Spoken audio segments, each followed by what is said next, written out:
A man sat alone in the corner of an empty diner, 2 plates of food in front of him.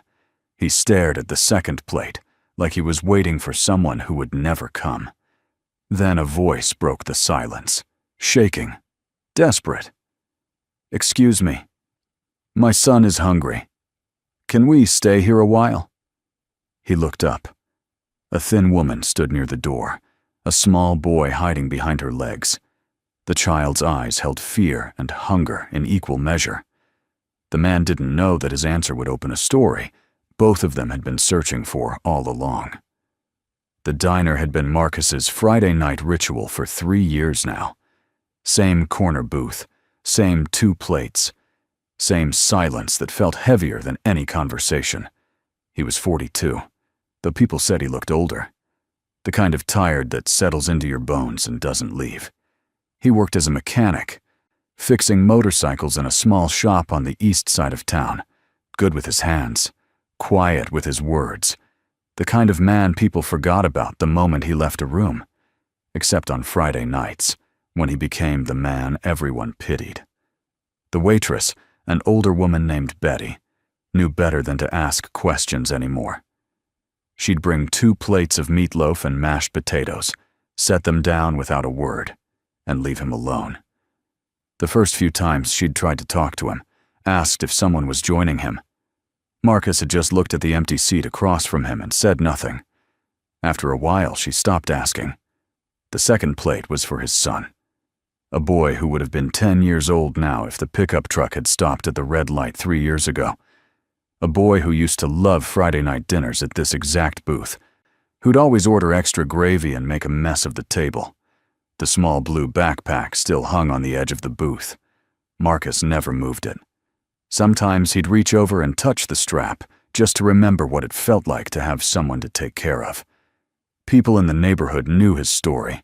They'd look at him with that careful kind of sympathy that made him feel like a ghost. Some avoided him entirely.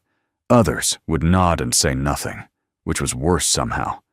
A few had told him to move on, to let go, to stop torturing himself with these weekly dinners. But they didn't understand. This wasn't torture. This was the only hour of the week when his son still felt real. Tonight was no different. Marcus sat with his hands folded on the table, staring at the untouched plate in front of the empty seat. The meatloaf was getting cold. He'd wait another 10 minutes, like always, then ask Betty to box it up. He'd take it home and throw it away, same as every week. But then the door opened. A woman stepped inside, thin and pale, wearing a coat 2 sizes too big. Behind her, half hidden, was a boy, maybe 6 years old. His clothes were dirty, his face smudged with something that might have been tears or just exhaustion. The woman didn't come all the way in. She stood near the doorway, looking around like she wasn't sure she was allowed to be there. The boy clung to her leg. Betty saw them and frowned. She walked over, drying her hands on her apron. "Can I help you?" she asked, not unkindly, but with the tone of someone who'd seen too many people come in without money. The woman's voice was barely a whisper. Is it okay if we sit down for a minute?" "Just to rest?" Betty glanced at the boy, then back at the woman. "This is a restaurant, hon. You need to order something if you want to sit." "I know, The woman's voice cracked. "We don't have anything right now." "I'm sorry." Betty's expression softened, but she didn't move. "I can't let you stay if you're not ordering.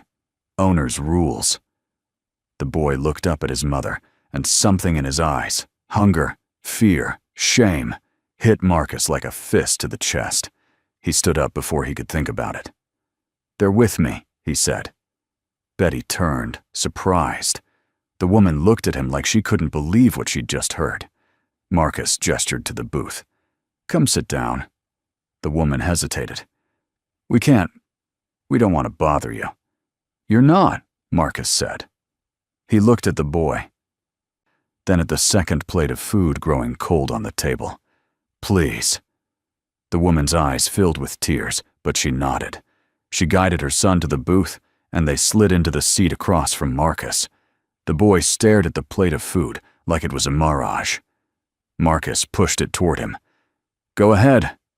The boy looked at his mother. She nodded, her hand trembling as she touched his shoulder. He picked up the fork and started eating, fast and desperate, like he wasn't sure the food would still be there if he slowed down.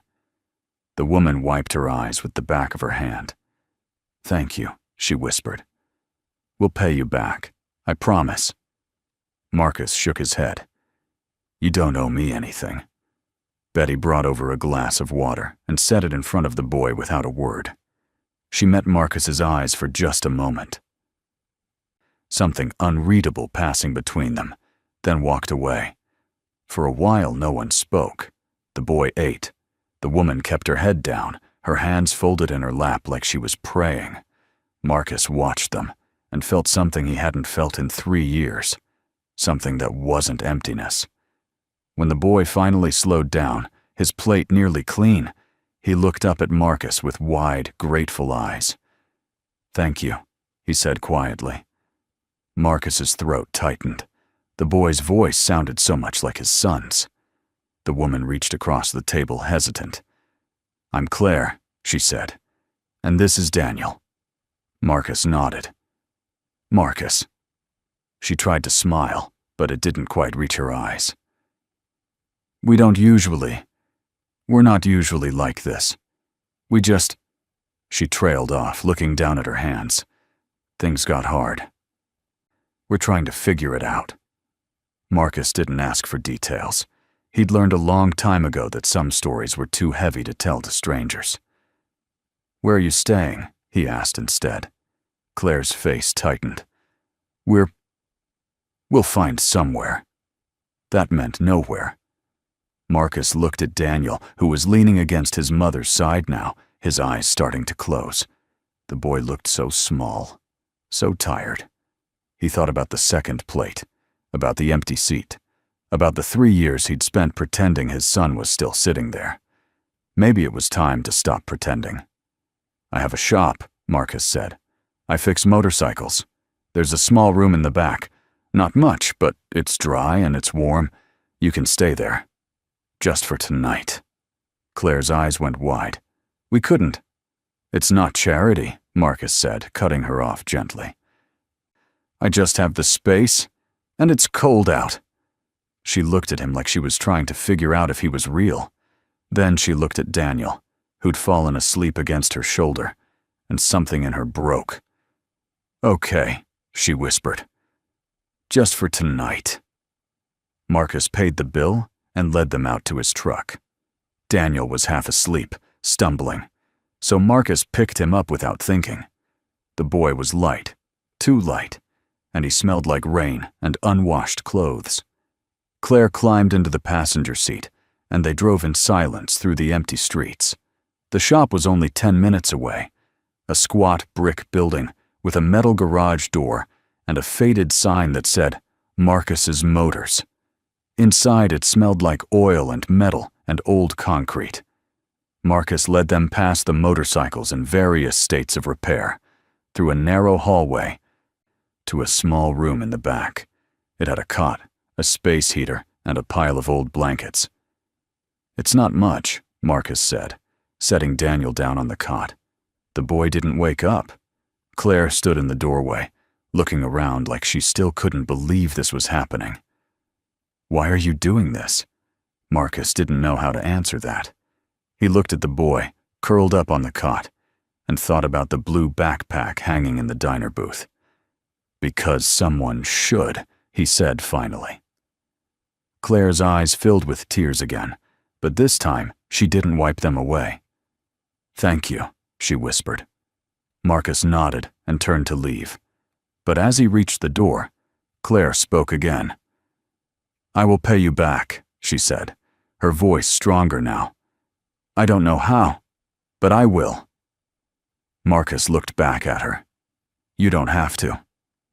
But even as he said it, he wondered if maybe she wasn't the only one who needed saving.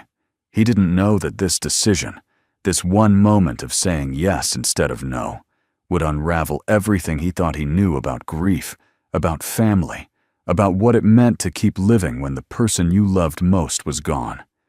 He didn't know that by opening his door, he was about to step into the hardest and most important chapter of his life. All he knew was that for the first time in 3 years, the second plate hadn't gone to waste. Claire and Daniel stayed for 3 days before Marcus realized they had nowhere else to go. He hadn't asked. She hadn't offered. But on the 4th morning, when he came into the shop early and found Claire already awake, scrubbing the oil stains off the concrete floor with a rag and a bucket of soapy water, he understood. "You don't have to do that," Marcus said. Claire looked up, her hands red and raw. "I need to do something. You've already done too much." Daniel was still asleep in the back room, curled under the pile of blankets. Marcus could see him through the doorway, small and still. "You looking for work?" Marcus asked. Claire stood up, wiping her hands on her jeans. "I'll take anything." He made a call to Betty at the diner. She needed someone in the kitchen, washing dishes and prepping vegetables. It didn't pay much, but it was something. Claire started the next day. Marcus told himself it was temporary. A week, maybe 2, just until she got back on her feet.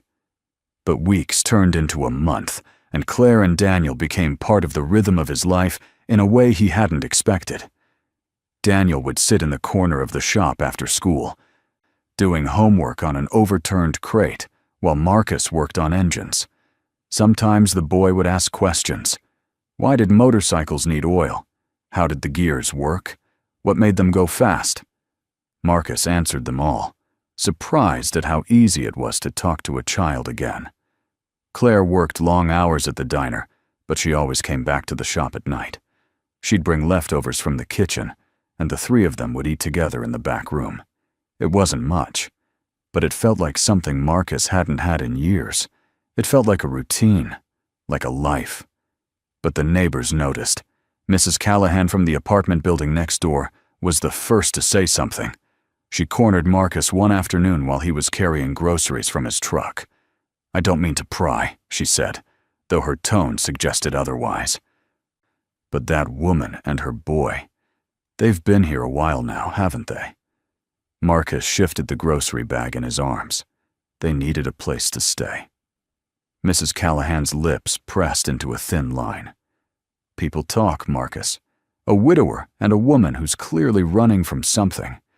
It doesn't look right." "I'm not worried about how it looks," Marcus said. But after she walked away, he found himself wondering if maybe he should be. The whisper started small. A few glances at the diner when Claire served tables. A comment from one of Marcus's customers about the boy who was always hanging around the shop. Nothing outright cruel, but enough to remind him that people were watching. Then one evening, Betty pulled him aside after he'd come to pick up Claire. "I like her," Betty said, nodding toward Claire, who was wiping down the counter. "She works hard, but you need to be careful, Marcus." "Careful of what?" Betty glanced around, then lowered her voice. "People are saying things about you two, about why she's staying with you." Marcus felt his jaw tighten. "She's staying because she has nowhere else to go." "I know that," Betty said gently, "but not everyone does. And some folks, they think you're either being taken advantage of or you're taking advantage. Either way, it's not going to end well if you're not careful." Marcus wanted to argue, but he couldn't, because late at night, when he lay awake in his apartment above the shop, he'd started asking himself the same questions. Was he helping Claire because it was the right thing to do? Or was he using her and Daniel to fill the hole his son had left behind? He didn't have an answer. The breaking point came on a Tuesday night.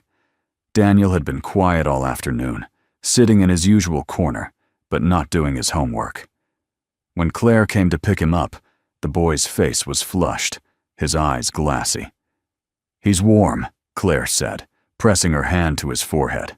Her voice was tight with worry. Marcus touched Daniel's forehead. The heat radiating from the boy's skin sent a spike of fear through his chest. We need to take him to the hospital. Claire's face went pale. I don't have insurance. I can't. I'll pay, Marcus said, already grabbing his keys. They drove to the emergency room in silence. Daniel slumped against his mother in the back seat.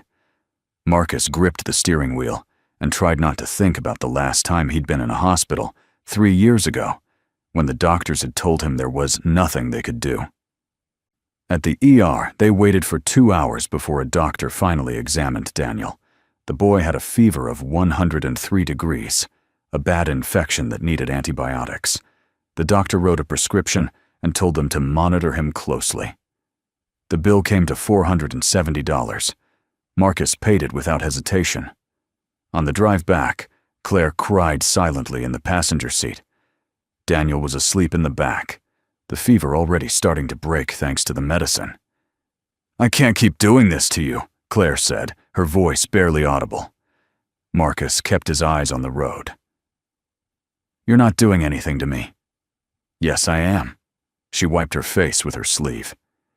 You've given us a place to stay, helped me find work, and now this, and I have nothing to give you back. I don't want anything back. Claire turned to look at him, her eyes red and swollen. Why are you doing this, Marcus? Really? Because no one just helps people like this, not without wanting something. Marcus didn't answer right away. He thought about the blue backpack still hanging in the diner booth, about the second plate of food he'd ordered every Friday for 3 years, about the way Daniel's laugh sounded so much like his son's. Because you needed help, he said finally, and because I know what it's like to feel like the world forgot about you.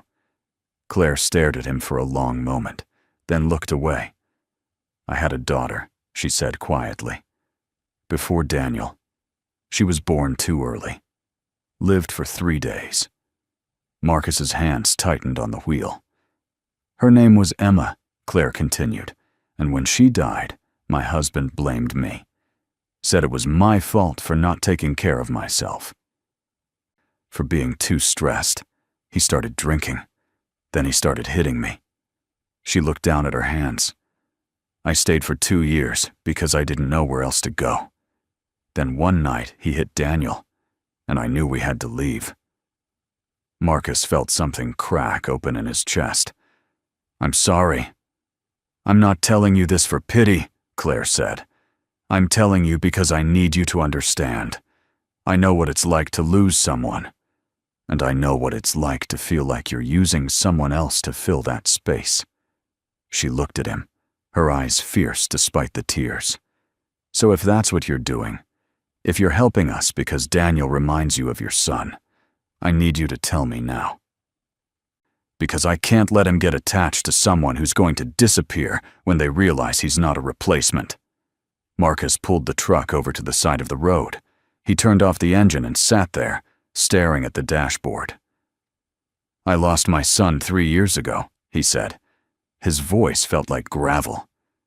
Drunk driver ran a red light. He was 7. And yeah, when I look at Daniel, I see him. I hear him. And for the first time in 3 years, I don't feel like I'm drowning.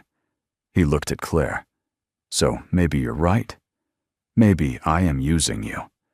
But I don't think that's all this is. Because when I look at you, I don't see someone I'm trying to save. I see someone who's trying to save herself. And I think maybe we're both just trying to figure out how to keep going. Claire's eyes filled with tears again. But this time, she didn't look away. I don't want to hurt him, she whispered. Or you. Then don't leave, Marcus said. Not yet. Not until we figure this out. She nodded, and they sat there in the truck, the engine ticking as it cooled, Daniel asleep in the back seat. But the peace didn't last. 2 weeks later, a man showed up at the shop. Marcus was under a motorcycle, his hands covered in grease, when he heard the garage door open. He slid out from under the bike and saw a man standing in the doorway. Tall, broad-shouldered, with a face that looked like it had been in too many fights.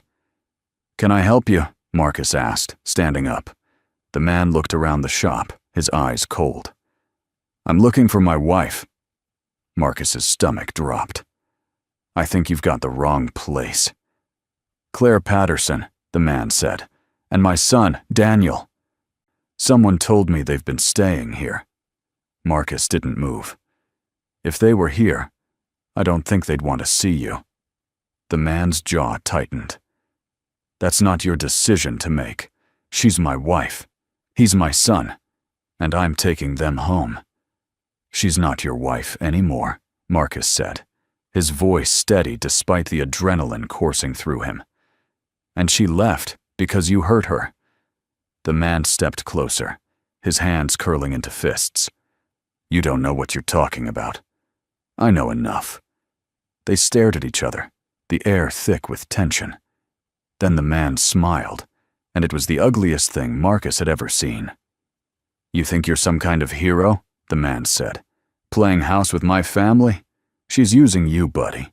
And when she's done, she'll leave you just like she left me. Marcus didn't flinch. Get out of my shop. The man didn't move. I'll be back, with a lawyer if I have to. And when I am, you better hope you've got a good reason for keeping a man from his son. He turned and walked out, and Marcus stood there, his hand shaking, staring at the empty doorway. That night, Claire didn't come back to the shop. Marcus called the diner. Betty said Claire had left early, said she wasn't feeling well. He tried her cell phone, but it went straight to voicemail. He drove to the motel on the edge of town, the only place he could think of where she might go. Her car was parked outside one of the rooms. He knocked on the door. No answer. Claire, it's Marcus. Open the door. After a long moment, the door cracked open. Claire stood there, her face pale, her eyes red. Daniel sat on the bed behind her, clutching a pillow. We have to go, Claire said. Her voice was flat. He found us. If we stay, he'll take Daniel, or hurt you, or both. Marcus shook his head.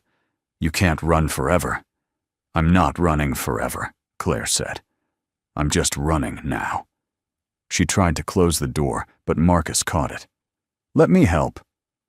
You've already helped too much, Claire said, and there was something broken in her voice. And I can't keep dragging you into this. Marcus looked past her at Daniel, who was staring at him with wide, frightened eyes. The boy looked so small, so scared. Please, Marcus said. Just come back to the shop. We'll figure this out. Claire shook her head, tears streaming down her face. I'm sorry, Marcus, for everything. She closed the door. Marcus stood there in the motel parking lot, the cold night air biting at his skin, and felt the familiar weight of loss settle over him like a blanket. He'd thought he was saving them, but maybe all he'd done was make things worse. The next morning, Marcus went to the shop and found a drawing on the workbench. It was done in crayon, the lines shaky but deliberate. 3 stick figures stood in front of a building that was clearly the shop. A tall man, a woman, and a small boy. At the bottom, in Daniel's careful handwriting, were 3 words. Thank you, Marcus. Marcus sat down on the floor, the drawing in his hands, and for the first time in 3 years, he cried. Not because he'd lost someone, but because he'd found them, and now they were gone. Marcus sat in the empty shop for 2 days, staring at Daniel's drawing. He didn't work, didn't eat. Just sat there with the crayon lines blurring in front of him until he couldn't tell if he was looking at the paper or just the memory of it. On the 3rd day, Betty called. Claire didn't show up for her shift, she said. Again. Marcus's chest tightened. Did she call? No. And her phone's been going straight to voicemail since yesterday. Betty's voice dropped lower. Marcus, I'm worried. This isn't like her. He was already reaching for his keys. The motel manager said Claire had checked out 2 days ago, paid in cash, didn't leave a forwarding address. Marcus drove to every motel, every shelter, every cheap hotel within 20 miles. No one had seen her. By nightfall, he was back at the shop, his hands gripping the steering wheel so tight his knuckles had gone white. He didn't know what to do, didn't know where else to look. Then his phone rang. Unknown number. Hello? Heavy breathing on the other end. Then a small, terrified voice. Marcus? His heart stopped. Daniel? The boy's words came out in a rush, barely coherent. He found us. Mom told me to hide, but I heard them fighting, and there's yelling, and I'm scared, and I don't know what to do. Where are you? Marcus was already starting the truck. The old apartment, on Maple Street, the one with the blue door. Daniel's voice cracked. Please come. Please. The line went dead. Marcus drove faster than he should have, his mind racing through every terrible possibility.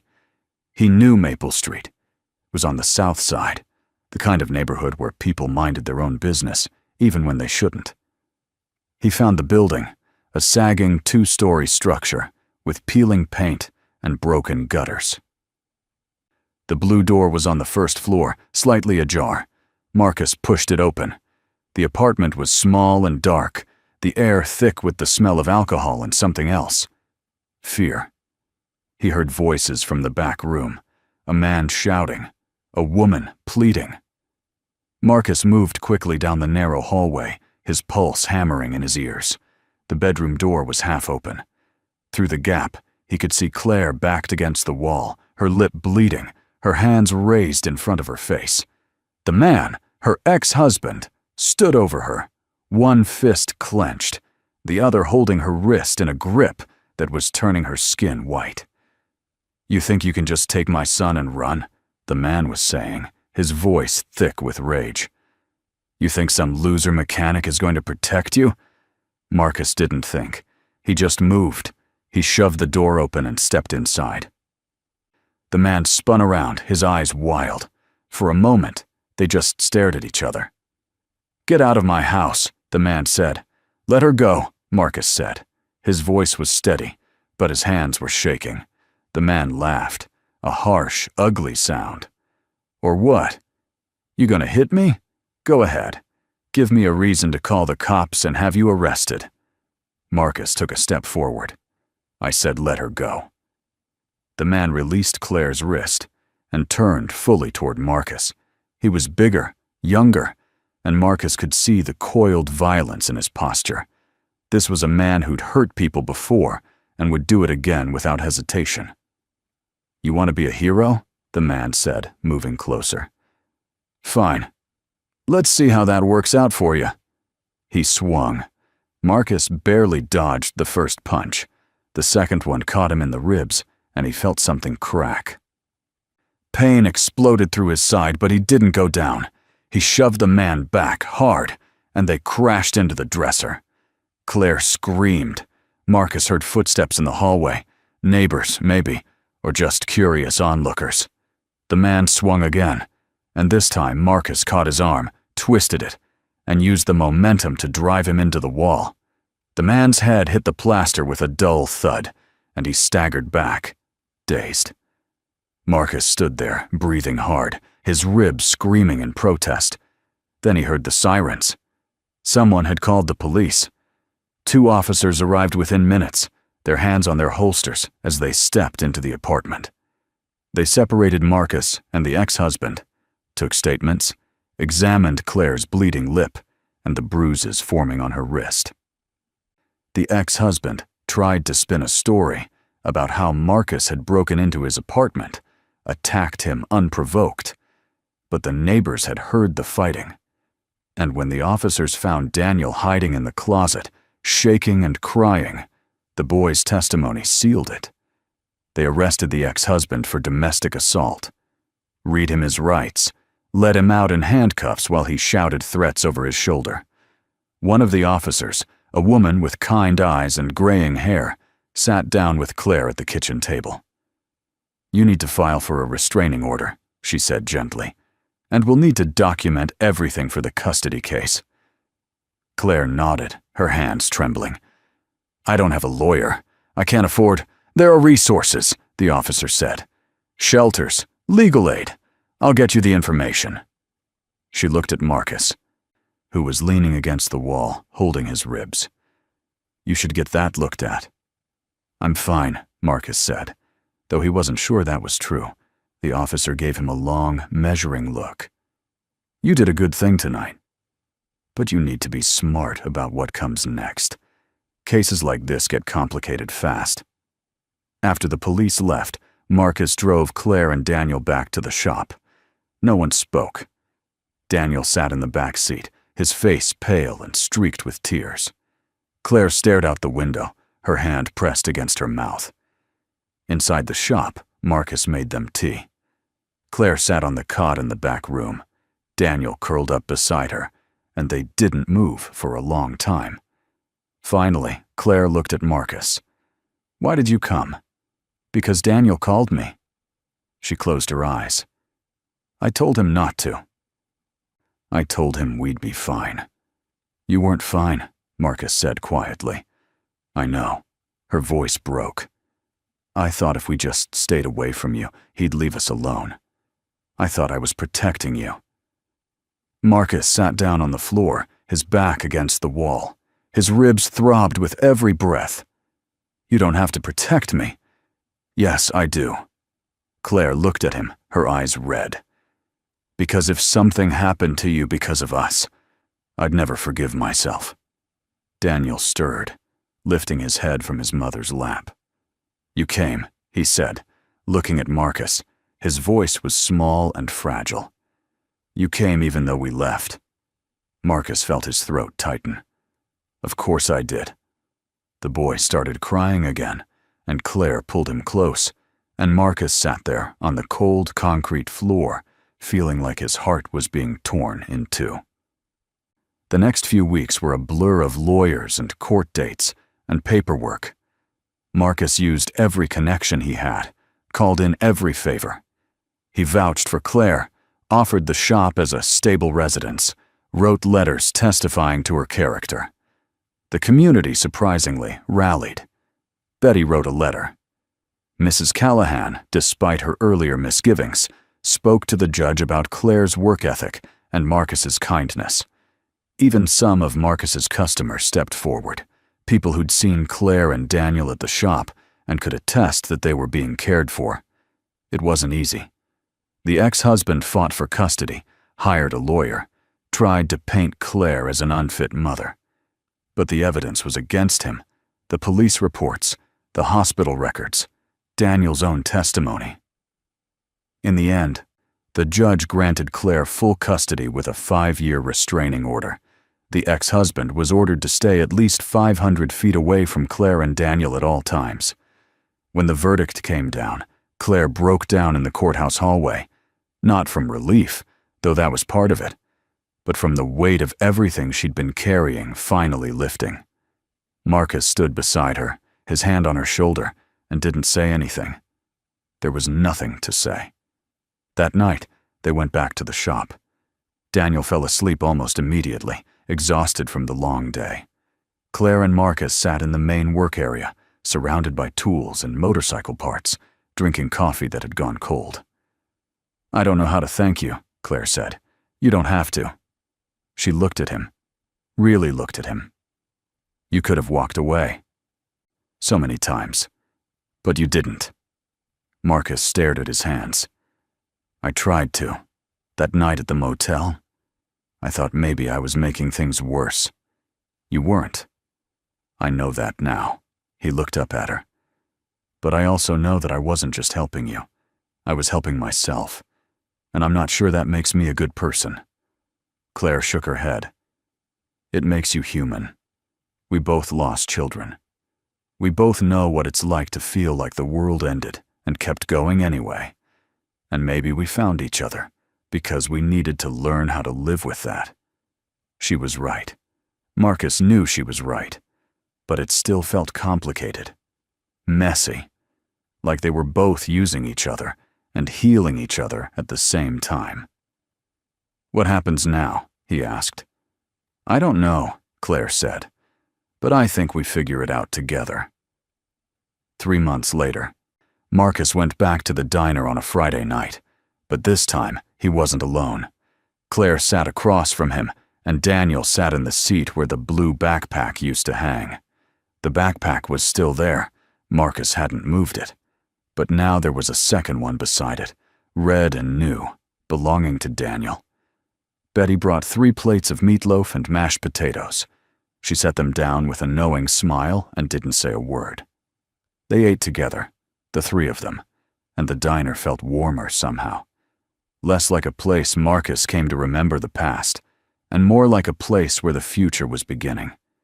Daniel talked about school, about a science project he was working on.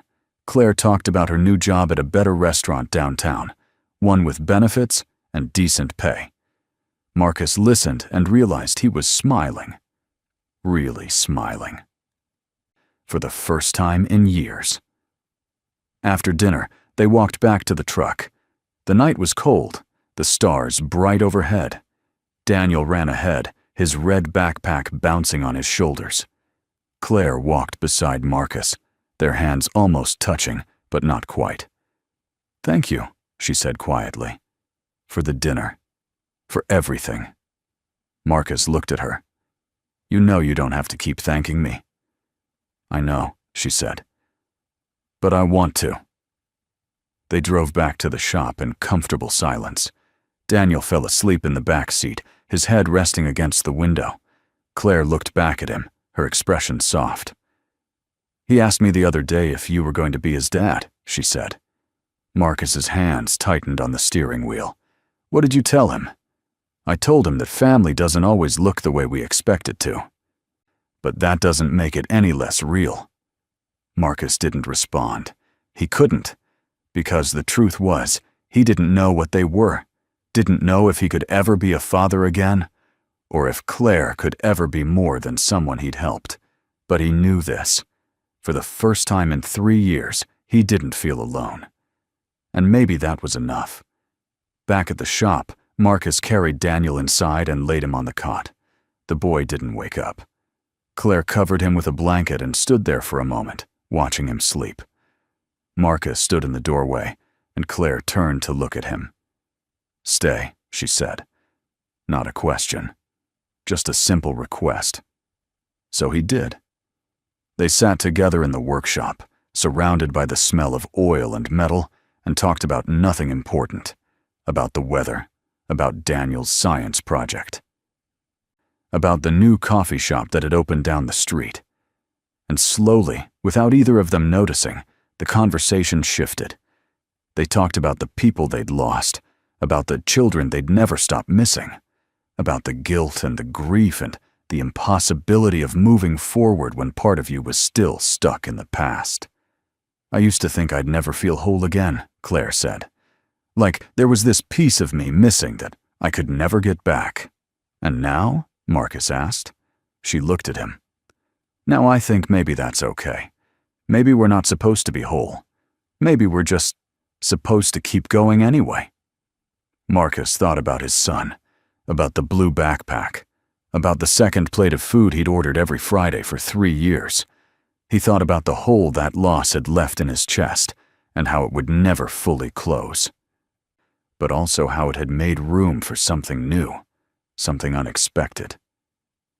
"Yeah," he said quietly, "maybe you're right." Outside, the city slept. Inside the shop, 2 broken people sat together in the dim light, learning how to breathe again. And that was enough, because grief doesn't disappear. It just learns to share space with hope, with kindness, with the small, stubborn belief that even when the world takes everything from you, there's still a reason to keep showing up. Marcus didn't replace his son. Claire didn't forget her daughter. But they learned that you can hold on to what you've lost and still reach for what's in front of you. Family isn't always the people you're born with. Sometimes it's the people who show up when you need them most, the ones who sit with you in the dark and don't try to fix you. The ones who understand that healing isn't about moving on. It's about learning to carry your grief without letting it crush you. And sometimes, if you're very lucky, healing looks like a single father sitting in a diner with 2 plates of food, waiting for someone who will never come, until one day someone else does.